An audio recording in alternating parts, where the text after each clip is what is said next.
So I visited RCZ owners group, and that's recently, and realized there's not a piece or a sort of right information for the Peugeot members in that group to to use as a guide, in the ownership of their Peugeot RCZ. Even most cases, some will join the group and want to make seek for information by asking questions on what does it take to own a Peugeot RCZ. And from most indications, they don't get the right information, or you know they are more like even confused more, because like I said, they are not necessarily right information. There are information there, here and there, but being put together and explained in details, and as to be a guide to anyone that wants to own a Peugeot RCZ with petrol engine, or already owned one to use, to be able to own this vehicle and have a wonderful experience with that, because the RCZ is truly a piece of engineering that I will encourage anyone to experience, honestly. And I love the vehicle, and I know eventually I'm going to own one. Okay, so now I prepared an article, but in this case I'll call it just more like a write-up, but it's just my usual article I normally prepare, but this time specifically for that particular group, so that it will be a guide for for these specific people that owns RCZ with those engines. When I talk about petrol engine RCZ, is basically the THP engines. So now, why I decided to do this video, even though I made it for that group, the article I prepared it, or the write-up for the group, is because the THP engine cut across every other Peugeot vehicles, not just RCZ. So when I mean every other Peugeot vehicle, I mean most especially Peugeot vehicles produced from or introduced around 2007 or 2008 upwards. I'm not talking about the ones that more like spillover, that they launched early 2000. No, that are newly introduced. So you will find these engines in most of these cars up till now, today, this moment, if you say so. Of course, they have been modified and redesigned ever since 2007 or so, but there's basically still the same THP engines. So I'm going to read this article, this write-up, and then while I'm reading it, but always understand that, like I said, you apply it also on other THP engines, most especially the early THP, especially ones from the 2007 or thereabout upward. So I'm going in deep into the write-up now. Okay, so how to own and enjoy Peugeot RCZ petrol ownership. As an old Peugeot user of Peugeots produced from the 60s to this modern time, the early THP engines are not the best among the Peugeot engine series produced, which you will find in RCZ. However, there is a solution to that, and that is preventative maintenance. As a technician in Peugeot brands, I have been able to understand these THP petrol engines to some extent, and still studying and learning them, and how to prevent some issues most users and non-users do complain about online. So I will list them below and explain the best I can, starting with the two major areas of concern and the fix. So I went on. Number one, the two major areas of concern. Number one, timing chain kit slash tensioner. The early THP engines like the THP 156 had a weak timing chain tensioner from new or stock. They tend to fail and mess up the engine timing, which will show all kinds of symptoms. The easiest way to find out if the timing chain slash tensioner is the culprit to THP engine malfunctioning is to scan the engine ECU with a professional scan tool like PP2000 Diagbox. Among the faults that may be stored, you will find fault code and definition like P0016 with definition known as synchronization. That's what I mean is when you see this code, when you scan engine ECU with PP2000 or Diagbox, and you see a code written as P0016, beside the code you see the definition, and the definition will read synchronization. Okay, so reading on. So now said that's enough to look else. Not that's enough to not look elsewhere and know the tensioner or the chain is the culprit. The ideal thing to do is to replace the complete timing chain kit, especially ones that come with the sprockets and camshaft defacer, depending on THP model. However, some change only the tensioners and issues went away. Whichever you decide to do, the complete kit or only the tensioner don't cost fortune. They are both cheap, but you may spend a little bit. Okay, moving on.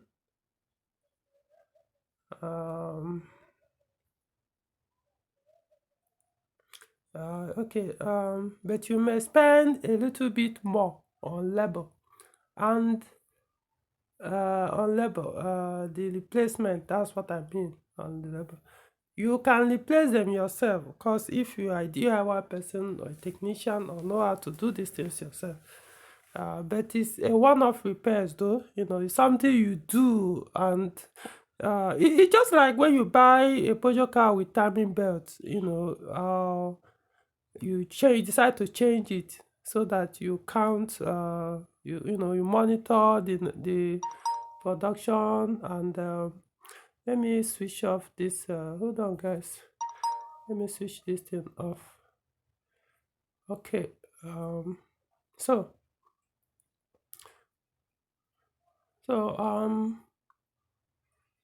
yeah, so like I was saying, it's something you do, just like a one-off thing. You do it and then you forget about that place. For example, the timing belt, you are likely to serve you depending on environment or usage.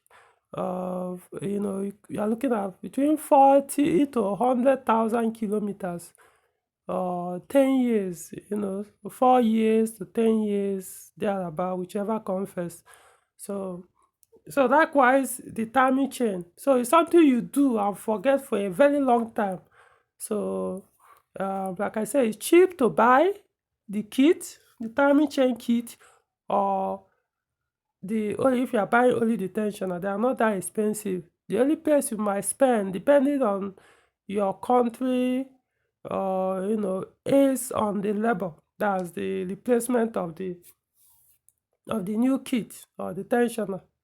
So that's over here in Nigeria, it doesn't cost that much to do the labor, but I know in the Western world it will cost, because they charge by hours. It will cost way higher than if you are going to do it over here in Nigeria. In other words, my point is, even my own charges to do this replacement is much cheaper than what they do. Other technicians in Western world charge people to change this timing kit for users over there. Okay, so moving on. However, the phase 2 RCZ have the improved timing chain tensioner. I think from 2013 or so. So if you are buying the phase 1 petrol Z, by Z I mean the RCZ, that's just short way of saying. So if you are buying the petrol phase 1, if you are buying the phase 1 petrol Z, you can check if the tensioner is still the old weak one, and have it, or if the tensioner is the old weak one, and then have it changed to the improved one on later THP engines. So what I was trying to say here is, when you buy, if you've purchased, or if you want to buy any Peugeot vehicle, like I said, this cut across only not just RTZ but other Peugeot vehicles with THP engines. So if you're buying one, most especially those ones produced in the from 2007 to 2012 or 13, let's just say 2007 to 2013, any Peugeot car produced around that time, check to be sure the timing chain tensioner, if it has THP engine, confirm if it's the old one, if the tensioner is the old one, and if it is, then have it replaced. You could start by changing only the tensioner alone, even if there's no symptom of timing chain issue from the vehicle. But if you can, if you confirm it's the old one, change it. Or if you have the money, get rid of the entire kit. Like I said, even the entire kit is not even that expensive. Anyway, so leading on, one of the improved chain tensioners has a hole in the middle top of the tensioner. Picture attached below. So before I want at the end of this write-up, you will see the picture, so I know what the improved, or one of the improved tensioner looks like. To easily find out, remove the air filter box on the engine and touch the tensioner head while still on the engine. So the timing chain tensioner on THP engine is mounted or located at the back of the engine. That's the side of the engine that is facing the firewall. So you can't really access it when you open the bonnet. To do that, you have to remove the air filter box. And is there another thing that is I think there's another pipe, what's it called, one of these turbocharger pipe that may obstruct access to the tensioner. So worst case, you remove that one too. Just put your hand, though you may not know until you are shown that that is the tensioner. So you stretch your hand and you will feel it, you will touch it on the block. Is it block or cylinder head? Trying to remember where this mount bolted in. So you touch it, once you feel it, you know, okay, that's the tensioner. Then you use your hand and rub on top of it. If it has that hole, you know. If it doesn't have that hole, then chances are that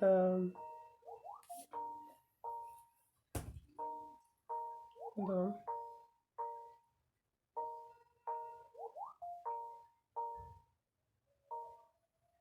So chances are that it will be the old model, so the weak one. So you have it replaced. Let me complete this. So you have it replaced. But like I said, there are other models. It's not only one version of what's it called, tensioner that was made on or used on THP engines. So the other improved one that may not have that hole. I don't really know most of the other ones, or how you can easily identify them. Okay, so moving on. Okay, if you don't feel that hole, chances are you have the weak one. But I think there are other versions of the improved tensioner without that hole. But the one with the hole is much easier to identify from others. So while searching for the complete timing chain kit or only the tensioner, insist and be sure the tensioner in the kit is the improved one for the earlier week one is still being sold, especially on eBay. You can still replace the tensioner or complete kit on phase 2 RCZ just for peace of mind if I were you.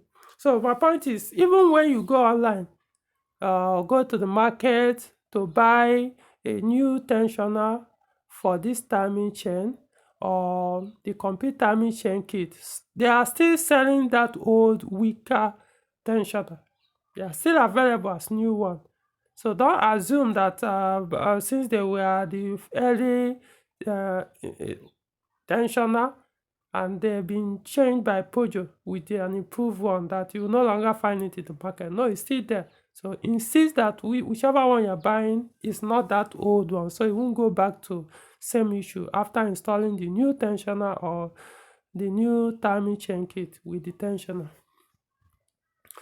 Okay, moving on. Personally, if you are not sure the tensioner or timing chain kit the petrol RCZ you purchase has the improved tensioner, just replace the kit with the new improved one and be done with it.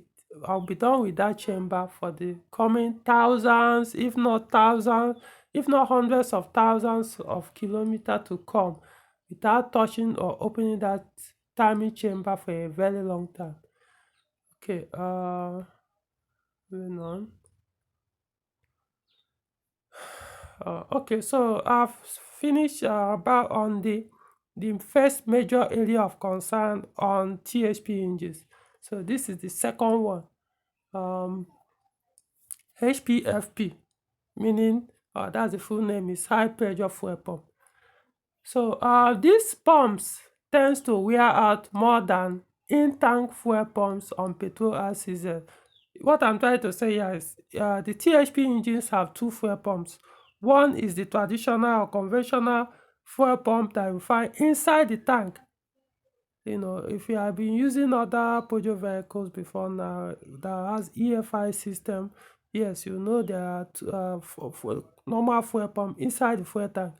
So but THP engine, they have two, the one in the tank and then one attached on the engine. So the one attached on the engine is the one that I'm referring to here, which is called HPFP, high pressure fuel pump. Okay, so what I meant was that the HPFP one fails more often than the one in the tank. Okay, so moving on. Unfortunately, they are not cheap. New OEM, HPFP. So over here where I am, you either buy used one, stay in good condition, or you buy the expensive new one. However, luckily for you guys in Europe, there are individuals over there specialized in refurbishing the dead ones and they work well again, I gathered, which is way cheaper than new OEM.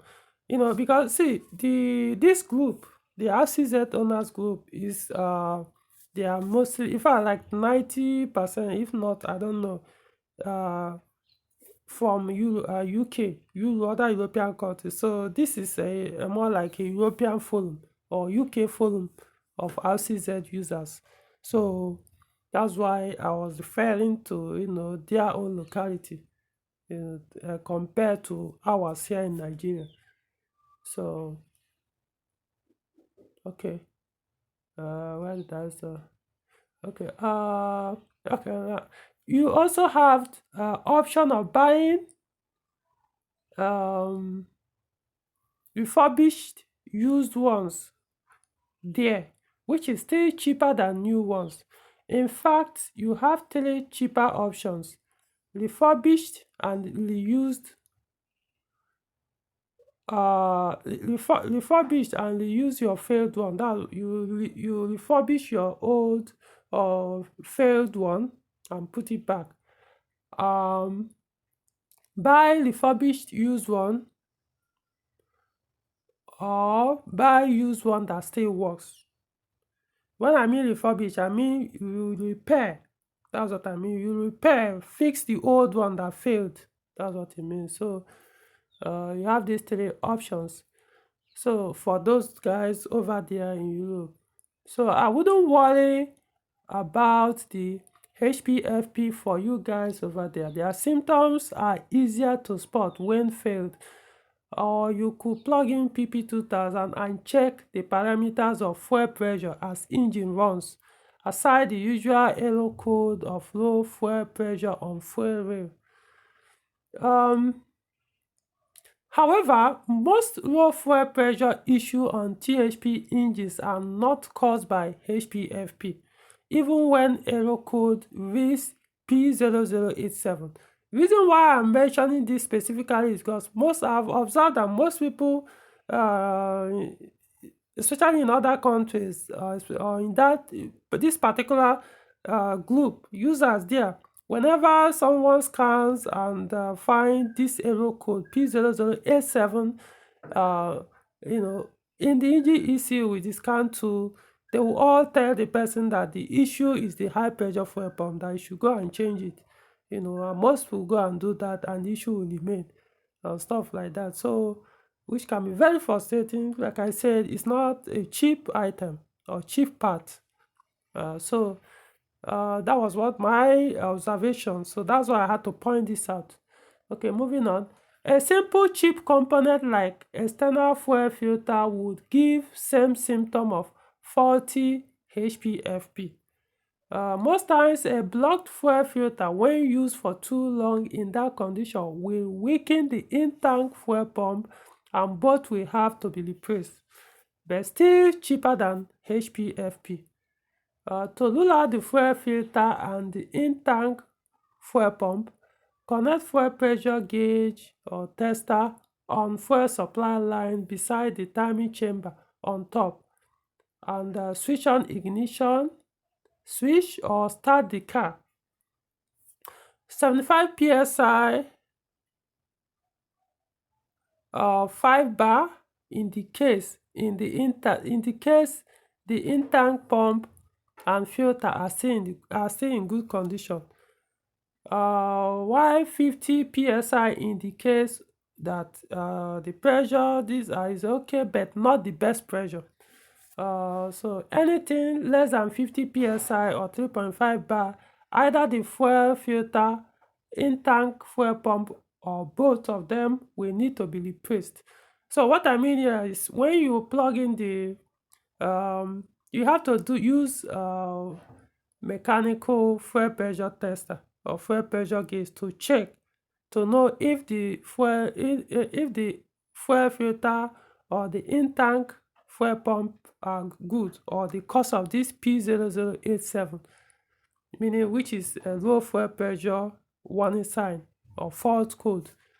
So when you use this fuel pressure gauge to run this test, so if you get anything about like 75 psi or 5 bar, it means these two components are okay.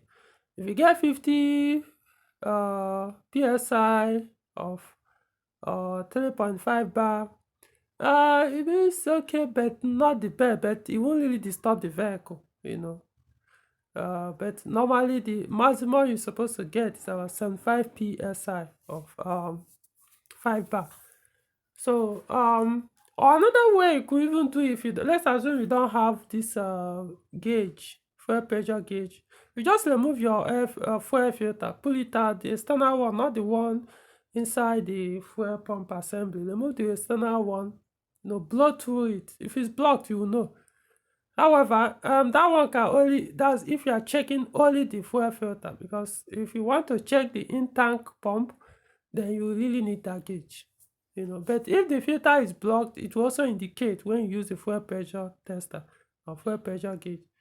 And to be honest, if your fuel filter is blocked and you have started having symptom of low fuel pressure, not just because you found the code, you have started showing the symptom as you are driving the car, it's most most likely it has affected the in-tank fuel pump. It has weakened it, so you can as well change both. Otherwise, you could maybe start by changing only the filter. If the problem continues, then change both the fuel filter and the in-tank pump. So my advice is, once you observe the symptom of low fuel pressure the very first time, or if you ever scan your vehicle, even if you are not getting that symptom, if you scan your car and you see this error code, immediately remove your filter and check, if possible, to replace it. So better still, just it's a regular thing. You're not supposed to wait for the filter to block to replace it. So every once in a while, depending on your environment or something, replace your fuel filter. Most times it's even the best to do it when you are servicing your car, like changing engine oil and oil filter. Do it, change the fuel filter at that same time. Don't have to wait for the filter to block or become so dirty that you'll be passing dirt to your injectors. So always replace it. Let it be something you do with changing engine oil. Okay, so that is it. Moving on. Okay, fuel pump or both will need to be replaced, and don't bother touching the HPFP. So that once you see this, you get this result from the test, don't bother to go and start messing with your HPFP. Okay, so the HPFP can only work well when it receives enough required fuel pressure from the tank. Most users have been victims replacing the expensive HPFP over and over, not knowing the culprit is from the filter and the in-tank pump that cost very little to purchase and fix. A faulty HPFP would hardly exceed 30 bar fuel pressure, even when engine is running on fuel, even when the engine is running on fuel rate. So that what I mean is, when you can, this case you can use to know if your HPFP is working very well. You need this PP2000 to be able to check and monitor how the fuel it deliver, controls the fuel pressure or produces fuel pressure on the fuel rail. So that's what I mean by this. So engine has to be running for you to do that with your PP2000 plugged in. So the easiest way to find that is to use PP2000 to check live or parameter reading of fuel pressure on fuel rail while engine runs via engine ECU. A good HPFP will fluctuate between 30 bar to about 75 bar or so fuel pressure, depending on acceleration or deceleration. Okay, so now the two issues above are the major areas of concern on these THP engines on Z. That's when taken care of, managed properly, or be okay with, every other thing becomes the usual wear and tears on the most part. So what I meant here was these two, the what's it called, the Tami chain kit and tensioner and the HPFP. These are just the major two areas that people usually complain about on THP engines. So once you'll be able to deal with these two, then you won't have much issue owning a THP engine. As long as you're okay with these two things, that you can be able to deal with them, and maybe once in a while, if your fuel pressure issue or APHP fails, you are okay with that, then maybe other thing you just wear and tear. So but I still went further to point out the other minor things that will be coming up during the ownership of THP engine. So reading on, below are some other faults you will likely encounter owing petrol RCZ. Now, thermostat housing, yours may end up start losing coolant from the container or unit at some point as the mileage climbs. Replacing the unit is the best solution to fixing it. There could be other cheaper methods I'm not aware of though. Then carbon deposit. They tend to deposit carbons on the valves and on pistons based on engine design, direct injection, common issues not peculiar to RCZ or Peugeot. However, not every THP Z user would experience it, at least until the mileage climbs up very high. There are many ways to clean off. Let me move to the other one. Okay. So there are many ways to clean off the carbons without spending much. Most users here already know and can explain in details to you. One of the symptoms of the excess carbon deposit on the valves or pistons is rough idle on cold start, which will go away after about a minute or two of engine at idle. So usually reappears at cold start only. So what I mean by how, ways of removing this carbon deposit on this direct injection engine or THP engine, there are many ways, but then I didn't bother to, because it would take a lot of time trying to explain each method. But the one I know I do over here for me is you remove the cylinder head and manually scrape off the carbons on the valves, both at the bottom or the other side of it. Then also scrape off the carbons on the pistons. Scrape everything off, clean them off, then put them back. So that it takes care of it, and all the symptoms of carbon deposit will go away. So that's what I mean. Just one of the ways, but this one now, this is what I do. In fact, that's even the best way of cleaning it. Once you do that, anything goes away for a long time, pending when the carbon starts accumulating again. Okay, so that's one way to do it. Moving on, valve stem seals. One of the weaknesses of these early THP engines is their valve seals. These engines don't like to be packed and left unused for a very long time. This usually makes these seals to fail and start burning off engine oil, that is bluish white smoke from the exhaust tail symptom, or unexplained sudden engine oil shortage. Solution is to have them replaced, and they are cheap. But if you use Petrol Z regularly, you will likely never experience it during your ownership. Like I said, you can replace them since they cost very little. Personally, I use the opportunity to also clean up the carbons on the combustion chambers, valves, solving two problems with one stone at cheaper cost. So yes, if we assume the valve stem cells fails and the oil is, you can start observing oil shortages, and when you accelerate the car, you see smoke coming out from the exhaust tail. You can the best way is to remove the cylinder head, change the valve stem cells, put them back. I can also now use the opportunity to decarbonize the cylinders, the valves, so you solve two problems at once. So the other people, few people that know that actually change these valve stem cells without removing the cylinder head, but it needs a special tools and some technical knowledge or skills to be able to do it without removing the cylinder head. So it all depends on you. So moving on, the VVT or camshaft diffuser electro valves. Depending on THP model, the 156 has only two solenoid, one on oil pump and one on the back of cylinder head or intake side, while the THP 200 has three, I think. That is one on the oil pump and the two on both sides of the cylinder head. Then what else? I'm not sure of the THP 270, because I've not worked on it before yet.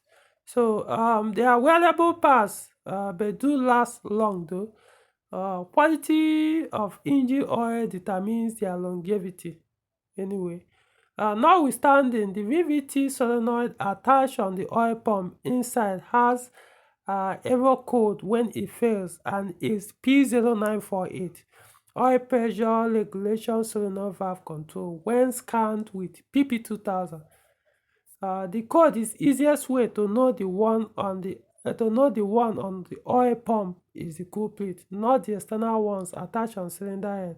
So whenever you scan any Peugeot vehicle with THP engine and you find this code P0948, just don't bother start changing other solenoid outside the engine or attached on the engine. The one you need to deal with is the one that is attached on the oil pump, which is you can access from the oil pan or the sump. So so at least you know what to do when you have the P0948 on THP engines. Okay, moving on.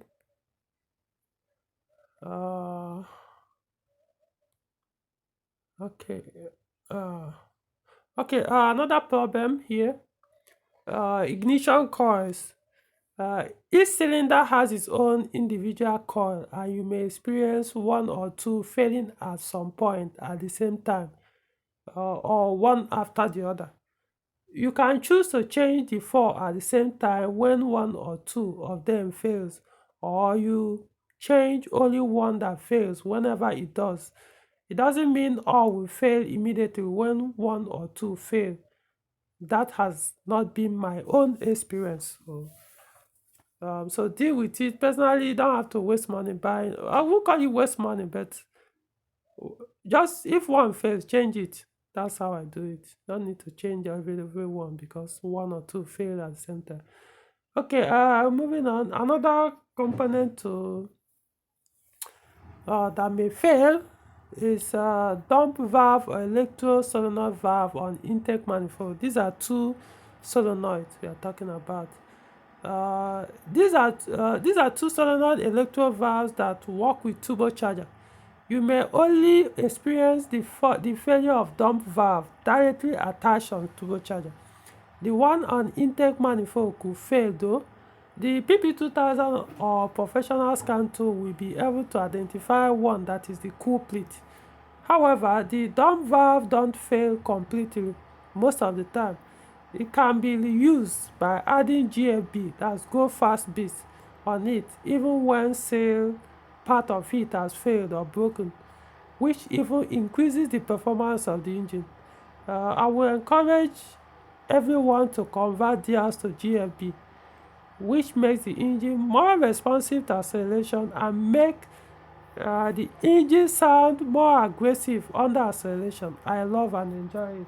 So this the one that usually fail among these two solenoid is the one on the the solenoid attached on the turbocharger itself. However, the one on the intake manifold, I've replaced like twice for customers. Two have failed.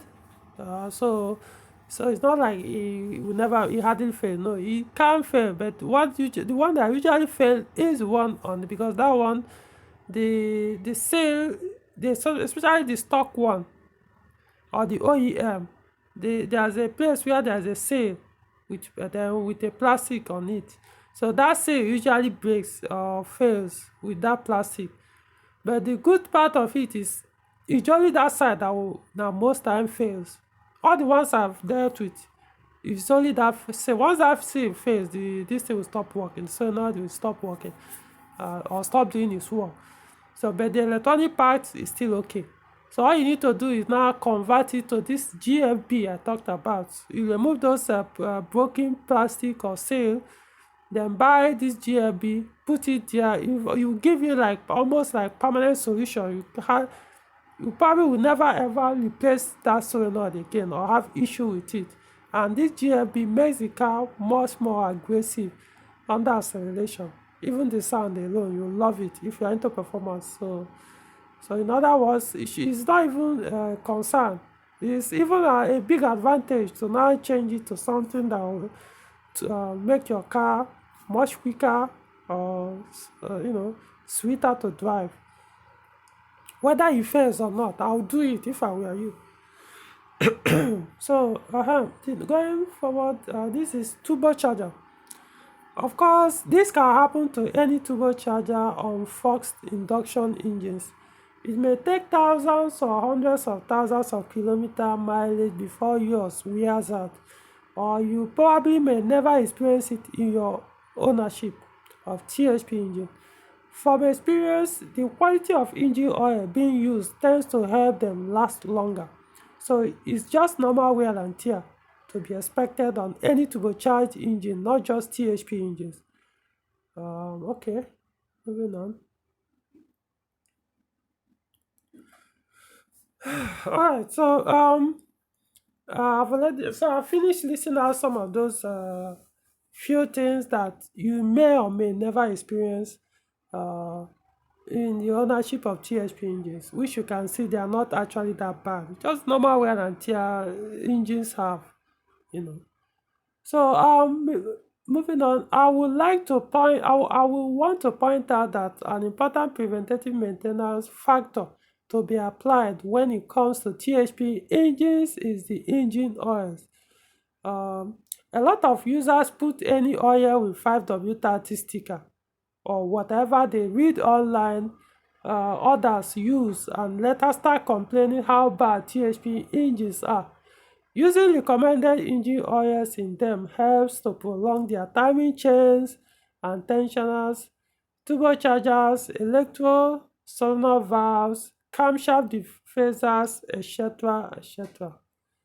Um, for those of us in harsh, dusty, high temperature environments like Nigeria, Peugeot recommended Total Quartz INEO HTC 5W30 for THP engines or any other engine oil brand with B712297 oil certification. While you guys in Europe have different oil recommendations, which one of them is B712290? I think that's the code for theirs. Why the R? That's RCZR, that's THP 270 to be specific. So why the R has the total was I know first 0W30. I can't confirm the recommendation for your region, so you do your own research or check your manuals. So you've had it. Engine oils, if you use the recommended engine oil, most of these faults are listed, you probably will never experience them. So that's the most important part of preventative maintenance. So personally, I usually recommend other THP engines other than the THP 156 in RCZ, unless it must be automatic. For that is the only petrol Z you can get automatic. I hope I'm correct. Otherwise, you can as well go for the R, which is the THP 270. That is more powerful, good for economy, and packaged with other performance features. Or at least go for the THP 200 that has more power than the 156. I'm more interested in power than fuel economy. See, what I meant here is for the Peugeot ICZ, they have only three Peugeot petrol engines, which are all THP. The first one is THP 156. The THP 156 has two options of options of transmission, two options, automatic and the manual transmission. Now, the second engine is THP 200. THP 200 is more powerful than the THP 156 and it comes only in manual. Now, the third option is THP 270. So, the THP 270 is more powerful than the other two, that's THP. In fact, it's the most powerful and the most fun driven and the most performance package RCZ ever produced. So, yeah, so that's what I meant by explaining all these things. And that THP 270 also comes with manual transmissions only, even in other Peugeot cars with this engine. Okay, so moving on.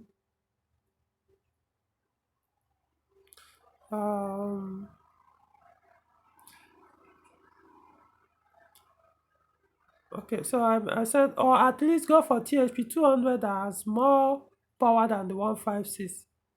I'm more interested in power than fuel economy. Notwithstanding, I've driven THP 156 Z automatic transmission and enjoyed the drive. very responsive on acceleration, and the 86 automatic gearbox in the car really impressed me on the Z compared to other Lions with that gearbox. So I think the 156 engine with the gearbox is a perfect match on the Z for those interested in owning automatic Z. The THP 156 engine can serve you very well if you can adhere to um, okay, if you can adhere to the preventative maintenance as mentioned, and probably some I didn't mention, others may know. I understand that people coming from older Peugeots may find the THP engine's maintenance mindset odd, but you also need to understand why this engine series came to be. Peugeot had to adopt and adapt to these engine designs to pass the harsh emission policies the EU and European countries are constantly changing and enforcing in order for them to stay in business. Of course, there is room for improvement for these engines, which I believe the newer THP engines in recent newer Peugeot petrol cars have attained. So you can see Lion King Monk. So this is the picture of the, what's it called, the timing chain tensioner I mentioned earlier in the beginning of this piece or article or publication or whatever I might call it, which I posted in that group. So this is one of the ones I removed from one of my clients' THP engine. So I took a picture of it so that anytime I need to explain to somebody to know what to look out for. So you can see that hole in the middle of the tensioner on top of it. So if yours have it, it means that's improved timing chain tensioner. So if you are buying another one, always make sure it has this. There could be other newer model I don't know about that is probably better than this, but like I said, this one took care of the old one that doesn't have this hole that was causing messing up the timing chain in the timing itself. Okay, so that's basically um the yeah, that's basically everything about it. So now you know um what it takes to own a Peugeot RCZ, no, not Peugeot RCZ per se, just Peugeot vehicle with THP engines.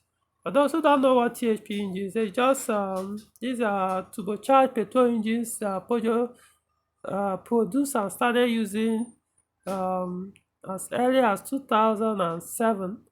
Initially, it was a joint effort with BMW, but later BMW pulled out and Peugeot now continued using the engine and improved on it than when it was co-produced with BMW. So now Peugeot owns it completely, or at least only Peugeot uses that engine now. So I've changed a lot of things. So it's no longer the way it was when it was produced together or being used together by Peugeot and BMW.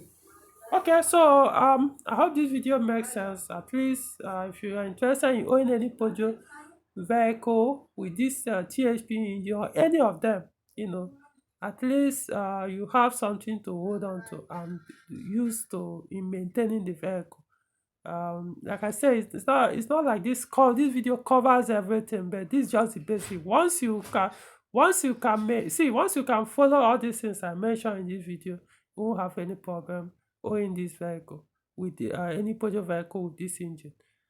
Like I said, you probably may never experience most of the things I mentioned in this video, but the car age, or as you use the car year after year, once in a while you experience it, but at least now you no longer be surprised if any of these comes up. And when they do, you know how to easily diagnose and identify that, because you have idea what could be the cause, which I mentioned here, because these are usually some of the way I've been doing this diagnosis and repairs for people. So these are the usual culprits that comes up once one of these symptoms show up or show itself. Okay, that's all for this video. I hope it helps.